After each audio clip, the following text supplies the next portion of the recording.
കർത്താവിന്റെ നാമത്തിന് സ്തുതി. ദിവസവും ഈ ചാനൽ കേൾക്കുന്നതിലൂടെ നിങ്ങൾക്ക് ഒരു വർഷത്തിനുള്ളിൽ ബൈബിൾ വായിക്കാൻ കഴിയും. ദയവായി ഷെയർ, സബ്സ്ക്രൈബ് ഒപ്പം സപ്പോർട്ട് ചെയ്യുക. ഇന്നത്തെ ബൈബിൾ വാക്യങ്ങൾ. സഭാപ്രസംഗി 3-ാം അധ്യായം 1 മുതലുള്ള വാക്യങ്ങൾ. സഭാപ്രസംഗി 3-ാം അധ്യായം 1 മുതലുള്ള വാക്യങ്ങൾ. എല്ലാറ്റിനും ഒരു സമയമുണ്ട്. ആകാശത്തിനും കീഴുള്ള സകല കാര്യത്തിനും ഒരു കാലമുണ്ട്.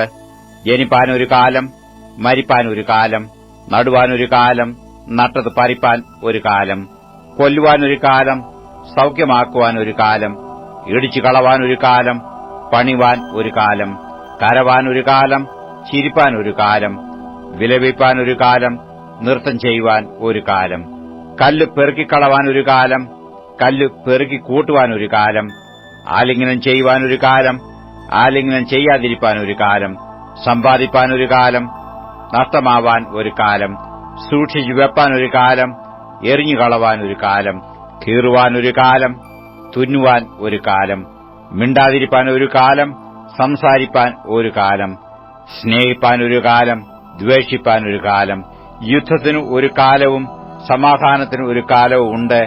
പ്രയത്നിക്കുന്നവന് തന്റെ പ്രയത്നം കൊണ്ട് എന്ത് ലാഭം? ദൈവം മനുഷ്യർക്ക് കഷ്ടപ്പെടുവാൻ കൊടുത്തിരിക്കുന്ന കഷ്ടപ്പാട് ഞാൻ കണ്ടിട്ടുണ്ട്. അവൻ സകലവും അതതിന്റെ സമയത്ത് ഭംഗിയായി ചെയ്തു നിത്യതയും മനുഷ്യരുടെ ഹൃദയത്തിൽ വെച്ചിരിക്കുന്നു. എങ്കിലും ദൈവം ആദിയോടൊന്നും ചെയ്യുന്ന പ്രവൃത്തിയെ ഗ്രഹിപ്പാൻ അവർക്ക് കഴിവില്ല. ജീവപര്യന്തം സന്തോഷിക്കുന്നതും സുഖം അനുഭവിക്കുന്നതും അല്ലാതെ ഒരു നന്മയും മനുഷ്യർക്ക് ഇല്ല എന്ന് ഞാൻ അറിയുന്നു. ഏത് മനുഷ്യനും തിന്നു കുടിച്ച് തന്റെ സകല പ്രയത്നം കൊണ്ടും സുഖം അനുഭവിക്കുന്നതും ദൈവത്തിന് ദാനമാകുന്നു. ദൈവം പ്രവർത്തിക്കുന്നതൊക്കെയും ശാശ്വതം എന്ന് ഞാൻ അറിയുന്നു. അതിനോട് ഒന്നും കൂട്ടുവാനും അതിൽ നിന്ന് ഒന്നും കുറപ്പാനും കഴിയുന്നതല്ല. മനുഷ്യ തന്നെ ഭയപ്പെടേണ്ടതിന് ദൈവം അത് ചെയ്തിരിക്കുന്നു. ഇപ്പോഴുള്ളത് പണ്ടുണ്ടായിരുന്നു, ഉണ്ടാകുവാനുള്ളതും മുമ്പ് ഉണ്ടായിരുന്നതും തന്നെ. കഴിഞ്ഞുപോയതിനെ ദൈവം വീണ്ടും അന്വേഷിക്കുന്നു.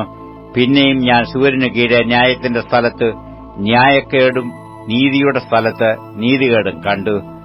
ഞാൻ എന്റെ മനസ്സിൽ ദൈവം നീതിമാനെയും ദുഷ്ടനെയും ന്യായം വിധിക്കും. സകല കാര്യത്തിനും സകല പ്രവൃത്തിക്കും ഒരു കാലമുണ്ടല്ലോ എന്ന് വിചാരിച്ചു. പിന്നെയും ഞാൻ മനസ്സിൽ വിചാരിച്ചത്, ഇത് മനുഷ്യർ നിമിത്തമത്രേ. ദൈവം അവരെ ശോധന കഴിക്കേണ്ടതിനും തങ്ങൾ മൃഗങ്ങൾ മാത്രം എന്നു അവർ കാണേണ്ടതിനും തന്നെ. മനുഷ്യർക്ക് ഭവിക്കുന്നത് മൃഗങ്ങൾക്കും ഭവിക്കുന്നു. രണ്ടിനും ഗതി ഒന്നു തന്നെ. അത് മരിക്കുന്നതുപോലെ അവനും മരിക്കുന്നു. രണ്ടിനും ശ്വാസം ഒന്നത്രേ. മനുഷ്യന് മൃഗത്തേക്കാൾ വിശേഷതയില്ല. സകലവും മായയല്ലോ. എല്ലാം ഒരു സ്ഥലത്തേക്ക് തന്നെ പോകുന്നു. എല്ലാം പൊടിയിൽ നിന്നുണ്ടായി, എല്ലാം വീണ്ടും പൊടിയായിത്തീരുന്നു. മനുഷ്യരുടെ ആത്മാവ് മേലോട്ട് പോകുന്നുവോ, മൃഗങ്ങളുടെ ആത്മാവ് കീഴോട്ട് ഭൂമിയിലേക്ക് പോകുന്നുവോ ആർക്കറിയാം? അതുകൊണ്ട് മനുഷ്യൻ തന്റെ പ്രവൃത്തികളിൽ സന്തോഷിക്കുന്നതല്ലാതെ മറ്റൊരു നന്മയുമില്ല എന്ന് ഞാൻ കണ്ടു.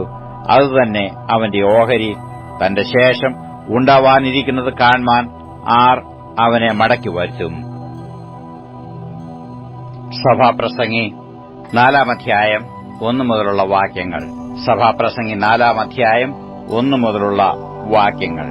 പിന്നെയും ഞാൻ സൂര്യന് കീഴെ നടക്കുന്ന പീഡനങ്ങളെയെല്ലാം കണ്ടു. പീഡിതന്മാർ കണ്ണുനീരൊഴുക്കുന്നു, അവർക്ക് ആശ്വാസപ്രദനില്ല. അവരെ പീഡിപ്പിക്കുന്നവരുടെ കൈയാൽ അവർ ബലാത്കാരം അനുഭവിക്കുന്നു, എന്നിട്ടും ആശ്വാസപ്രദൻ അവർക്കില്ല. ആകയാൽ ഇപ്പോൾ ജീവനോടിരിക്കുന്ന ജീവനുള്ളവരെക്കാൾ മുമ്പേ തന്നെ മരിച്ചുപോയിരിക്കുന്ന മൃതന്മാരെ ഞാൻ പ്രശംസിച്ചു. ഈ രണ്ടു വാക്കാരെക്കാളും ഇതുവരെ ജനിക്കാത്തവനും സൂര്യന് കീഴെ നടക്കുന്ന ദുഷ്പ്രവൃത്തിയെ കാണാത്തവനുമായ മനുഷ്യൻ ഭാഗ്യവാൻ.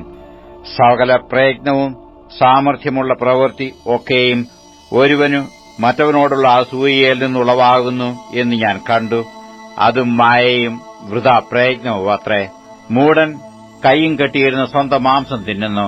2 കൈയും നിറയെ അധ്വാനവും വൃഥാ പ്രയത്നവും ഉള്ളതിനേക്കാൾ 1 കൈ നിറയെ വിശ്രാമം അധികം നല്ലത്.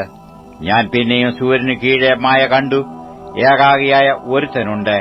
അവന് ആരുമില്ല, മകനില്ല, സഹോദരനുമില്ല. എങ്കിലും അവന്റെ പ്രയത്നത്തിനും ഒന്നിനും അവസാനമില്ല. അവന്റെ കണ്ണിന് സമ്പത്ത് കണ്ട് തൃപ്തി വരുന്നതുമില്ല. എന്നാൽ താൻ ആർക്കുവേണ്ടി പ്രയത്നിച്ചു സുഖാനുഭവം ത്യജിക്കുന്നു.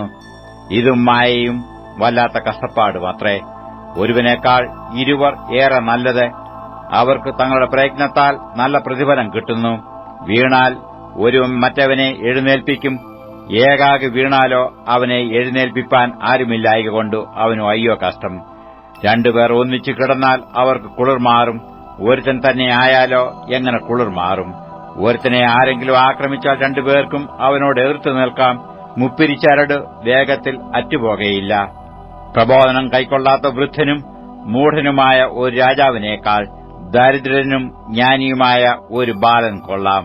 അവൻ മറ്റേവന്റെ രാജ്യത്തിൽ ദരിദ്രനായി ജനിച്ചിട്ടും രാജാവായി വാഴേണ്ടതിന് കാരാഗൃഹത്തിൽ നിന്ന് വരുന്നു. മറ്റേവന് പകരം എഴുന്നേറ്റ ബാലന്റെ പക്ഷം സൂര്യന് കീഴെ സഞ്ചരിക്കുന്ന ജീവനുള്ളവരൊക്കെയും ചേർന്നിരിക്കുന്നത് ഞാൻ കണ്ടു. അവൻ അസംഖ്യ ജനത്തിനൊക്കെയും തലവാനായിരുന്നു. എങ്കിലും പിന്നെയുള്ളവർ അവനിൽ സന്തോഷിക്കുകയില്ല. അതും മായയും വൃഥാ പ്രയത്നവുമത്രേ. അപ്പോസ്തലനായ പൗലോസ് റോമർക്കെഴുതിയ 3-ാം അധ്യായം 1 മുതലുള്ള വാക്യങ്ങൾ. അപ്പോസ്തലനായ പൗലോസ് റോമർക്കെഴുതിയ 3-ാം അധ്യായം 1 മുതലുള്ള വാക്യങ്ങൾ. എന്നാൽ യഹൂദന് എന്തു വിശേഷത? അല്ല, പരിച്ഛേദനയാൽ എന്തു പ്രയോജനം?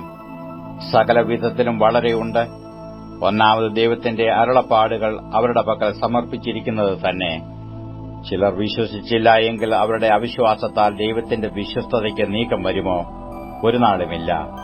നിന്റെ വാക്കുകളിൽ നീ നീതീകരിക്കപ്പെടുവാനും നിന്റെ ന്യായവിസ്താരത്തിൽ ജയിപ്പാനും എന്ന് എഴുതിയിരിക്കുന്നതുപോലെ ദൈവം സത്യവാൻ, സകല മനുഷ്യരും ഭോഷ്ക് പറയുന്നവർ എന്നേ വരൂ.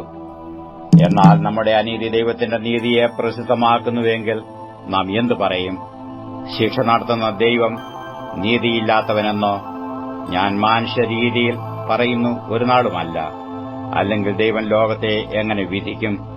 ദൈവത്തിന്റെ സത്യം എന്റെ ഭോഷ്കിനാൽ അവന്റെ മഹത്വത്തിനായി അധികം തെളിവായി എങ്കിൽ എന്നെ പാപിയെന്ന് വിധിക്കുന്നതെന്ത്?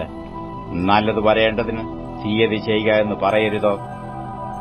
ഞങ്ങൾ അങ്ങനെ പറയുന്നുവെന്ന് ചിലർ ഞങ്ങളെ ദുഷിച്ചു പറയുന്നുവല്ലോ. ഇവർക്ക് വരുന്ന ശിക്ഷാവിധി നീതിയുള്ളത് തന്നെ. ആകയാൽ എന്ത്?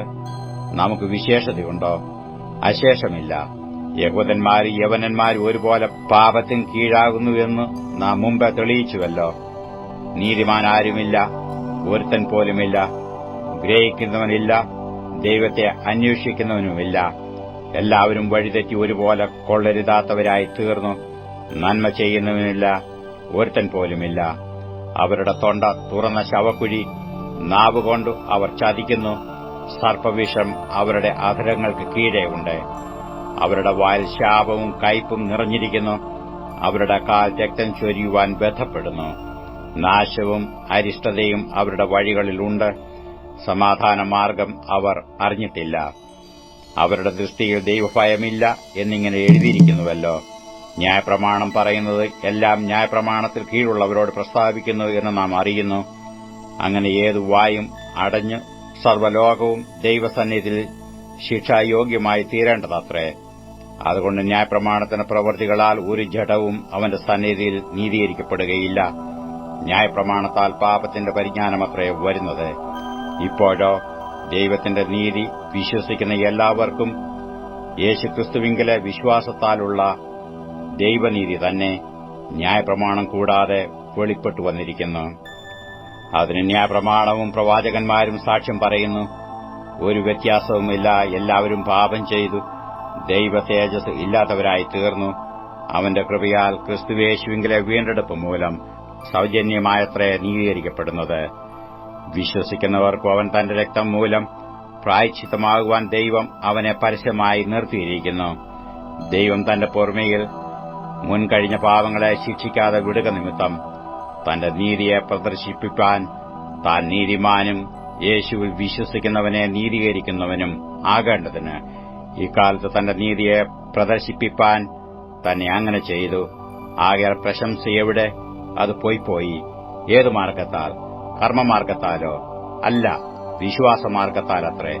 അങ്ങനെ മനുഷ്യൻ ന്യായപ്രമാണത്തിന്റെ പ്രവൃത്തി കൂടാതെ വിശ്വാസത്താൽ തന്നെ നീതീകരിക്കപ്പെടുന്നു എന്ന് നാം അപമാനിക്കുന്നു. അല്ല, ദൈവയഹൂദന്മാരുടെ ദൈവം മാത്രമോ? ജാതികളുടെയും ദൈവമല്ലയോ? അതെ, ജാതികളുടെയും ദൈവമാകുന്നു. ദൈവമേകനല്ലോ?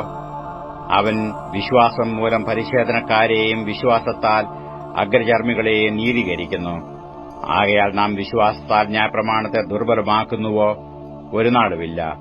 ഈ ന്യായപ്രമാണത്തെ ഉറപ്പിക്കത്രേ ചെയ്യുന്നു. അപ്പോസ്തലനായ പൗലോസ് റോമർക്കെഴുതിയ ലേഖനം 4-ാം അധ്യായം 1 മുതലുള്ള വാക്യങ്ങൾ. റോമർ 4-ാം അധ്യായം 1 മുതലുള്ള വാക്യങ്ങൾ. എന്നാൽ നമ്മുടെ പൂർവ്വപിതാവായ അബ്രഹാം ജഡപ്രകാരം എന്തു പ്രാപിച്ചു എന്ന് പറയേണ്ടു? അബ്രഹാം പ്രവൃത്തിയാൽ നീതീകരിക്കപ്പെട്ടുവെങ്കിൽ അവന് പ്രശംസിപ്പാൻ സംഗതിയുണ്ട്. ദൈവസന്നിധിയിൽ ഇല്ലാതാനും. തിരുവെഴുത്ത് എന്തു പറയുന്നു? അബ്രഹാം ദൈവത്തെ വിശ്വസിച്ചു, അത് അവന് നീതിയായി കണക്കിട്ടു എന്ന് തന്നെ. എന്നാൽ പ്രവർത്തിക്കുന്നവന് കൂലി കണക്കിടുന്നത് കൃപയായിട്ടല്ല, കടമായിട്ടത്രേ. പ്രവർത്തിക്കാത്തവനെങ്കിലും അഭക്തനെ നീതീകരിക്കുന്നവനിൽ വിശ്വസിക്കുന്നവനോ അവന്റെ വിശ്വാസം നീതിയായി കണക്കിടുന്നു. ദൈവം പ്രവൃത്തി കൂടാതെ നീതി കണക്കിടുന്ന മനുഷ്യന്റെ ഭാഗ്യം ദാവീദും വർണ്ണിക്കുന്നത്, അധർമ്മം മോചിച്ചും പാപം മറച്ചും കിട്ടിയവർ ഭാഗ്യവാന്മാർ. കർത്താവ് പാപം കണക്കിടാത്ത മനുഷ്യൻ ഭാഗ്യവാൻ. ഈ ഭാഗ്യവർണ്ണനം പരിച്ഛേദനയ്ക്കോ അഗ്രചർമ്മത്തിനു കൂടെയോ? അബ്രഹാമിന് വിശ്വാസം നീതിയായി കണക്കിട്ടു എന്നല്ലോ നാം പറയുന്നത്. എങ്ങനെ കണക്കിട്ടത്? പരിച്ഛേദനയാലോ അഗ്രചർമ്മത്താലോ? പരിച്ഛേദനയിലല്ല, അഗ്രചർമ്മത്താലത്രേ. അഗ്രചർമ്മത്തിൽ വെച്ചുണ്ടായിരുന്ന വിശ്വാസ നീതിക്ക് മുദ്രയായി പരിച്ഛേദന എന്ന അടയാളം അവന് ലഭിച്ചത് അഗ്രചർമ്മത്തോടെ വിശ്വസിക്കുന്നവർക്കും കൂടെ നീതി കണക്കിടപ്പെടുവാൻ തക്കവണ്ണം താൻ അവർക്കും എല്ലാവർക്കും പിതാവായിരിക്കേണ്ടതിനും. പരിച്ഛേദന മാത്രമുള്ളവരല്ല നമ്മുടെ പിതാവായ അബ്രഹാമിന് അഗ്രചർമ്മത്തിൽ വെച്ച് ഉണ്ടായിരുന്ന വിശ്വാസത്തെ അനുഗമിക്കുന്നവരുമായ പരിച്ഛേദനക്കാർക്ക് പിതാവായിരിക്കേണ്ടതിനും തന്നെ. ലോകാവകാശിയാകുമെന്നുള്ള വാഗ്ദത്തം അബ്രഹാമിനോ അവന്റെ സന്തതിക്കോ ന്യായപ്രമാണത്താലല്ല, വിശ്വാസത്തിന്റെ നീതിയാലല്ലോ ലഭിച്ചത്. എന്നാൽ ന്യായപ്രമാണമുള്ളവർ അവകാശികൾ എങ്കിൽ വിശ്വാസം വ്യർത്ഥവും വാഗ്ദത്തം ദുർബലവും എന്നു വരും. ന്യായപ്രമാണമോ കോപത്തിന് ഹേതുവാകുന്നു. ന്യായപ്രമാണം ഇല്ലാത്തയിടത്ത് ലംഘനവുമില്ല. അതുകൊണ്ട് കൃപാദാനം എന്ന് വരേണ്ടതിന് വിശ്വാസത്താൽ അത്ര അവകാശികളാകുന്നത്. വാഗ്ദത്തം സകല സന്തതിക്കും, ന്യായപ്രമാണം ഉള്ളവർക്ക് മാത്രമല്ല, അബ്രഹാമിന്റെ വിശ്വാസമുള്ളവർക്കും കൂടെ ഉറപ്പാകേണ്ടതിന് തന്നെ. മരിച്ചവരെ ജീവിപ്പിക്കുകയും ഇല്ലാത്തതിനെ ഉള്ളതിനെപ്പോലെ വിളിക്കുകയും ചെയ്യുന്നവനായി താൻ വിശ്വസിച്ച ദൈവത്തിന്റെ ദൃഷ്ടിയിൽ അവൻ നമുക്കെല്ലാവർക്കും പിതാവാകേണ്ടതിന് തന്നെ. ഞാൻ നിന്നെ ബഹുജാതികൾക്ക് പിതാവാക്കി വെച്ചു എന്ന് എഴുതിയിരിക്കുന്നുവല്ലോ.